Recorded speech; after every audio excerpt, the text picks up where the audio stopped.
during the school years, but what happens after? Barbara Aerosmith Young has pioneered a technique that teaches students to exercise the parts of their brains that don't work properly. Young is living proof it can work. As a child, she was so severely learning disabled, she was called retarded. Now, she's the head of her own school, and her teaching method is in demand. Tonight, Barbara Aerosmith Young is our profile on Person to Person. Barbara Aerosmith Young has been researching for most of her life. She's trying to figure out why some kids have trouble reading and some don't. And the answers mean even more to her because she suffered a severe learning disability as a child. She seemed happy growing up in a large middle-class family, but inside, Barbara struggled to understand the logic behind simple day-to-day tasks. She could barely read, write, even think. Throughout high school, she used a phenomenal memory to just get by. But it wasn't until she made it all the way to graduate school that she made the discoveries for which people now call her a genius. This is a normal brain reading out loud. This is eye tracking, sounding out words, visual memory for words, meaning, and articulation. If a child has difficulty in 2 or more areas, they're going to have trouble learning how to read. Now, Young assesses children with learning disabilities at her school. There, they learn the Aerosmith method. Young created specific brain exercises that target areas of the brain that aren't functioning. What look like strange exercises seem to actually awaken once dormant areas. Want to try that again? She says her learning disabilities are cured. Almost no red outside the line. Excellent. But Barbara's decades of research and groundbreaking discoveries came with a personal price. I spoke with her at her apartment in West End, Toronto.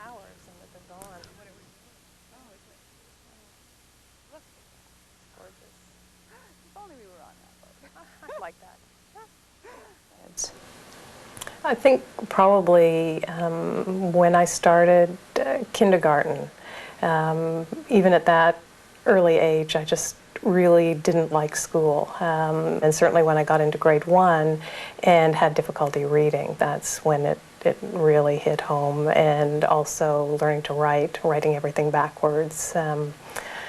It was You wrote very backwards? hard. I wrote everything backwards. So I wrote backwards, I read backwards, I wrote my numbers backwards. So it was complete mirror writing. And then not only did I write backwards, but because starting from the wrong side, my hand would smear across the paper, so the teacher thought not only was I writing incorrectly, I was making a mess of what I was doing. And so she gave me a lot of grief as a result of that and put me in the Turtles reading group, which I knew obviously was not the reading group that one wanted to be in. So it started pretty early. Did you realize that that's what was going on, though, at such a young age? Did you realize, oh, I'm not learning the way others learn, or did you simply think there's something horribly wrong with me? I thought there was something horribly wrong with me, and I thought, I mean, the word that would come into my mind was that I'm stupid or that I'm dumb because everybody else is getting it and they can write the correct way, they can read the words correctly, and I couldn't. So, and then feeling that somehow I had to cover it up. So just this horrible feeling of that I was a fake and a fraud and stupid. So tell me about the rest of school. It was bad right from kindergarten. Mm-hmm. What happened?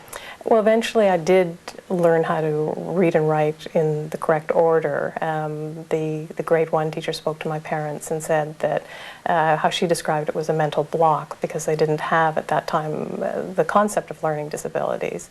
And she told my parents that I wouldn't learn the way other children did, and so that they needed to get me flashcards. And eventually I learned tricks just like other kids do, where my mom would hold up like the 1+1 flashcard that the answer 2 was on the back.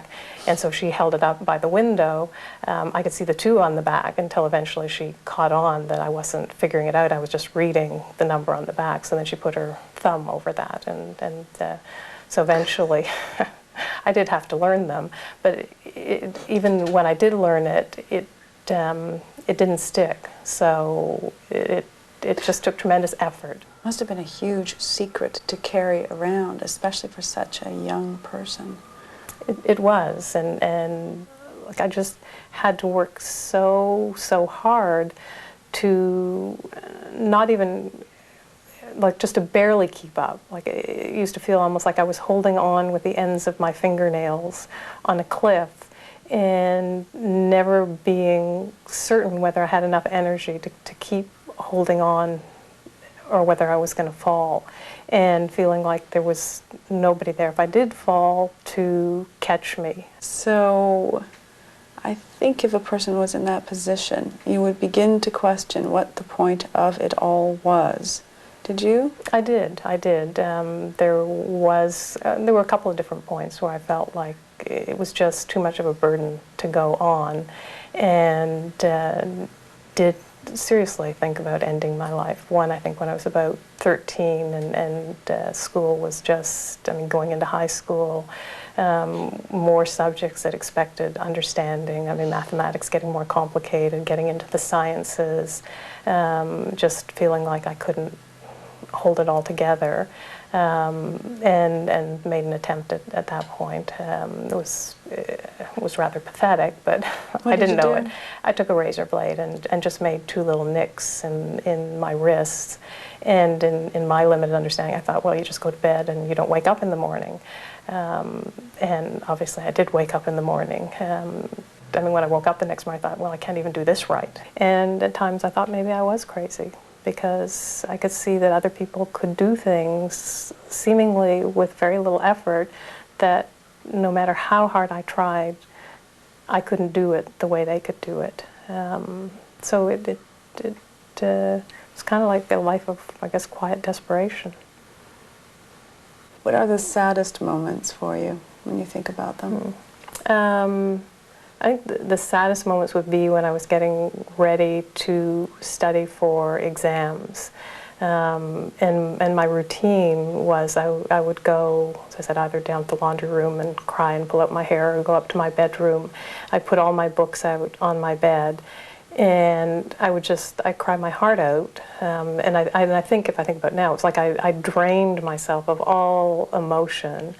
And then I would just memorize everything. Like I would start with the first page in my book, and I had this whole process where I would memorize the first 3 sentences, make sure I got that, then memorize the next 3 sentences and chunk them to the first 3, and I would keep going until I could look at the first sentence in my book, and then I could just say everything that was in the book from one end to the next. I imagine you finished high school by memorizing everything, but the mind baffles thinking about you going on to university. How did you do that?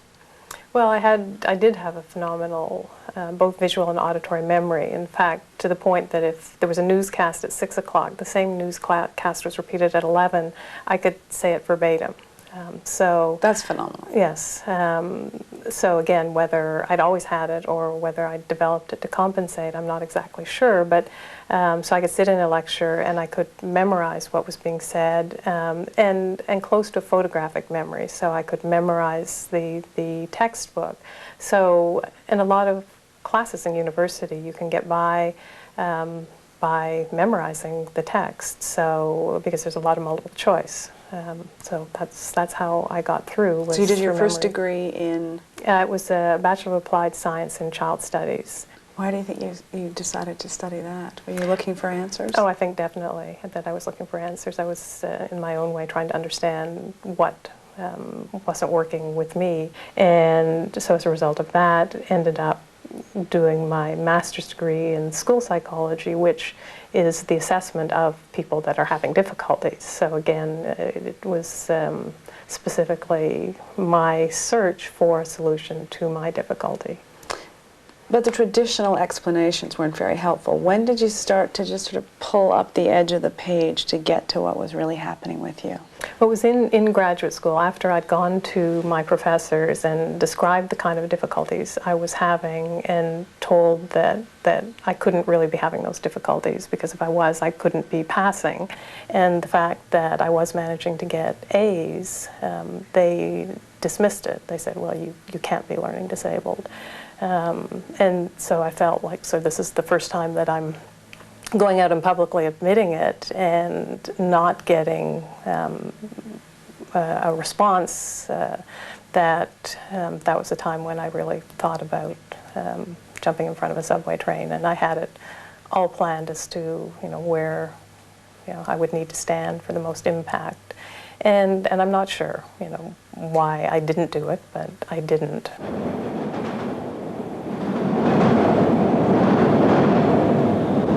I guess around that time became aware of the 2 lines of research that led me to the work that I'm doing now. That eventually led you to understanding what about yourself? Well, understanding that it was a specific deficit area, and that maybe there was something that I could do about it. And at that time, I met my ex-husband, and he had been reading Luria's work. And he was sort of the first person that actually listened and said, I think there might be something here in this work that might be of benefit. So he gave me some books by Luria, and that's where I saw myself on the page, and all of a sudden things started to make sense that had never made sense before. And I thought, the first level is, well, someone out there understands what this is, so I realized I'm not totally crazy having this experience. Talk a bit about that. What is it exactly that you discovered that... Well, I knew that I couldn't tell time. I couldn't read a clock, and there was a section in one of the books that I read by Luria, the Russian neuropsychologist, who talked about a specific brain area, and if people had had trauma there, they couldn't read clocks. And when I started reading in one of his books a description of that area, I thought, this man is describing my life. And then he had a man write a book called, I think it's The Man with a Shattered World, who had had a specific wound to that area. And reading, again, this man's description of what he couldn't do, it was, this is my life that he's describing. So I thought maybe I could create an exercise with clocks. So then I created a whole program where I drew clocks on paper, and I had to actually sit there with a watch and turn the hands, because I couldn't conceptualize that at 2:45 the hour hand would be 3/4 of the way through the hour space representing the 45 minutes. Like I couldn't make that kind of connection. Sort of embarrassing to say, but that's the truth of it. So I drew all these clocks, and then thought, okay, if I can get faster and faster at reading them, and I would work up to 6 or 7 hours a day until I was totally exhausted. Then I'd get up the next day and keep going. And it sounds rather simple, but it made a difference. So that they're going right where the tops to bottom and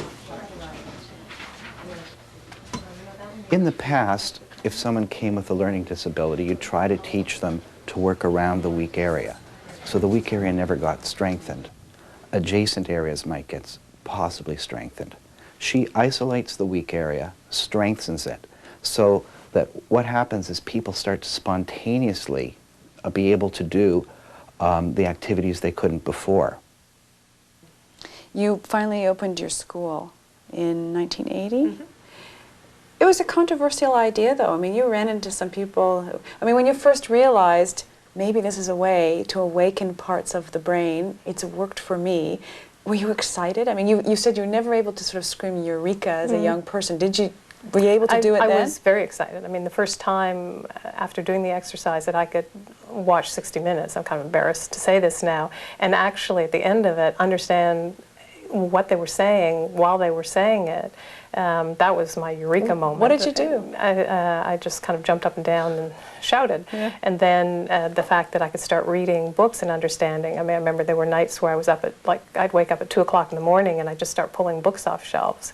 And I'd read a page and say, oh my God, I understand this. And then I'd pull another book thinking maybe it was a fluke, maybe that was an easy book. I'd pull another book off and understand it. Barbara, I'm really struck when I come into this apartment, what are all of these tapes? These are all clinical histories of people that I've worked with that have learning difficulties. So it's people describing their difficulties and then describing the progress that they've made. And some of the upper ones are some of the brain exercises that are auditory. This is extraordinary. I mean, it looks like there's hundreds of tapes here. There are a lot of different This case is the histories. wall of knowledge. It is, and it's going to be a platform for a book that I'm writing. The other thing I notice when I come in here is for a person who had a really hard time learning how to read, look at all these books.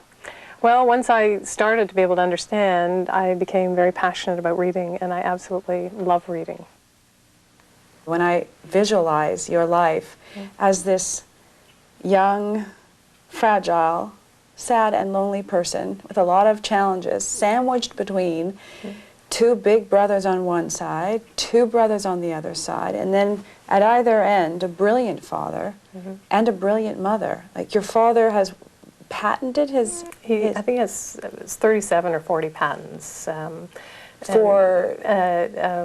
conditioning electricity. His background's maths and physics, and then he got into engineering without an engineering degree, but became an engineer. He was brilliant. And what was he like at home? Was he always thinking? He was always thinking. He was always problem solving, and very busy. I mean, he was, I guess, when we were growing up, a bit of a workaholic. But he'd come home and have his designs out on the floor, and want to explain them to me, and I would sit there and look at them and pretend I understood, but I had no idea what really he was talking about, other than I caught on to his excitement of solving problems and creating things. And your mom was an educator? Mm-hmm. Yes. Actually, she'd won the Lamp of Learning for Ontario in terms of her contributions to education, was on the Board of Education. So in some ways, if I look at my two parents, it's sort of no accident that I ended up doing what I did, given that my father was involved in creating things, and my mother very passionate about learning and education. Plus your mom had an attitude about problems. I guess your parents both had attitudes about problems, which were? Well, if you've got a problem, you fix it. You know, that it was very kind of a no-nonsense driven, and in some ways, I guess, individualistic. Like you go out and you make the world a better place, and if you're having difficulty, you find a solution for the difficulty. Did you ever tell your parents or your brothers how bad it really was? I did a number of years ago with my mother and father, and we had some very good conversations about it. And what was the reaction? They were very saddened that they didn't realize how much pain I was in. The little girl was in. Yeah. And I mean, they saw certain things that they knew didn't make sense, but they didn't. It was just the tip of the iceberg. Do you think that they felt that they should have, particularly being so bright, that they should have noticed something? I mean, that's what they expressed. Yes, that they regretted that they hadn't been as aware.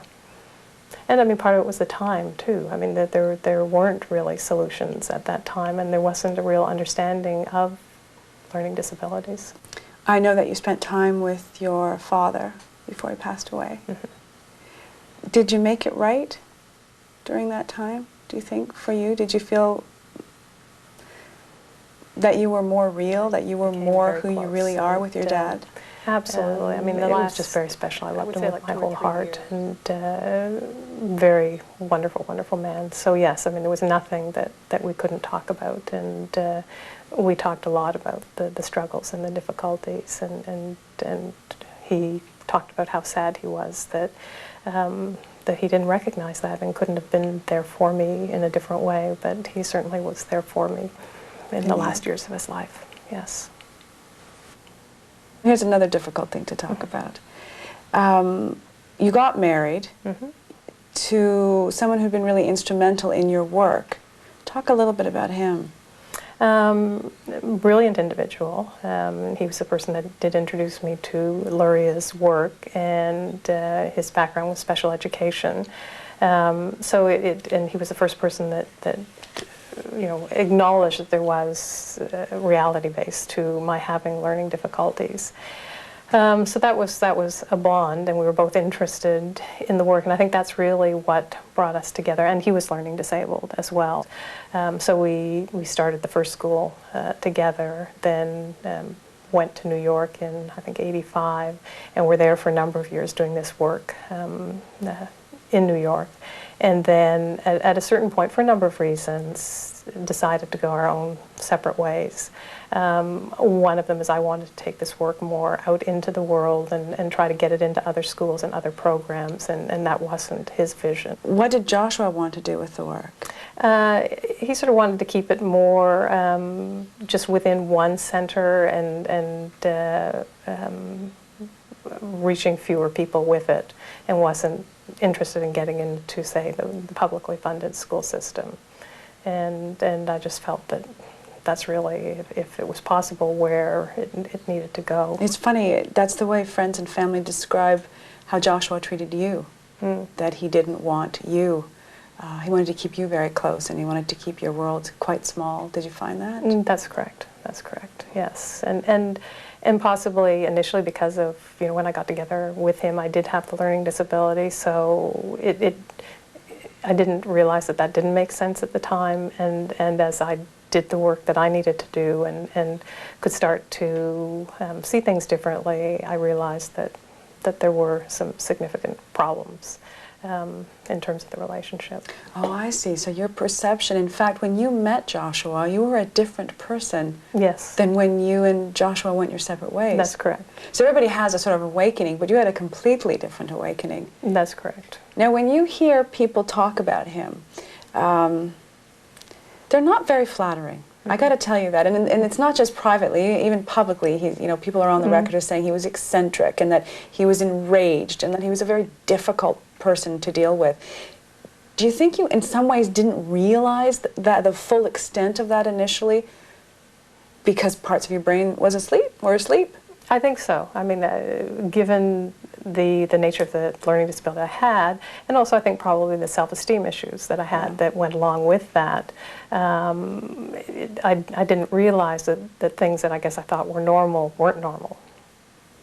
How would you describe what you had known? What kind of a relationship was it? Very isolated, which was how I grew up, very isolated and really working all the time. So that was my way of coping when things were difficult. I just put my head down and work. So I guess realizing at a certain point that there was more to life than just that, and that things just weren't right. Friends of yours have said that they think he was emotionally abusive to you. Do you think that's fair? It's kind of hard to, I guess, talk about it since he's since passed away. But he was very difficult. He was very difficult. So yes. Ouch. Yeah, and I think because of how I viewed myself, I didn't think that I deserved anything better. It's funny, we never think about this. When we think about somebody having a learning disability, we think about them having difficulty reading. We don't think about them having difficulty reading a relationship, but they do. Oh, absolutely. I used to believe, I think very naively, that once the cognitive deficits were dealt with and improved, that all of the emotional overlay would just disappear because now the person can do what they couldn't do, and it was kind of a rude awakening that no, those things just don't go. I mean, if they've lived in one's body for X number of years, that has to be re-educated and worked with and dealt with. And I think there'll probably always be that voice that that I am not capable of certain things, and and as I said, there still is that little girl that lives in there that wonders at times, oh, am I fooling everybody? Here's another painful area to talk about. How about kids? I wasn't able to have children. And that wasn't anything to do with my learning disability, but I have a disease, endometriosis, which led to 4 miscarriages. Oh, and gosh. How old were you?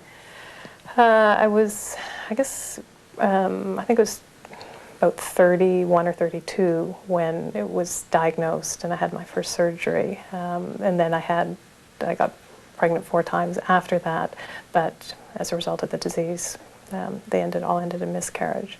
So it was difficult because I would have liked to have had children, but it wasn't meant to be. That's an awful lot on one plate to handle, I think. So where does this come from? I can deal with this, it wasn't meant to be. How long did it take you to get to that place? Quite a while, I guess probably somewhere in the past 5 or 6 years, where I think I've just made my peace with a lot of things. How do you feel then when people describe you as a genius, when they point out that the advances in medical science to do with the brain have been relatively rare and that you've pieced together critically important information? How does that make you feel? I guess I discount it. You're so stupid. I just do. I don't know what they're talking That's about. right. That's right. I mean, I think it's nice that they say that, and I guess in some ways I think, well, maybe it was just luck, like it was just chance that these 2 pieces came together.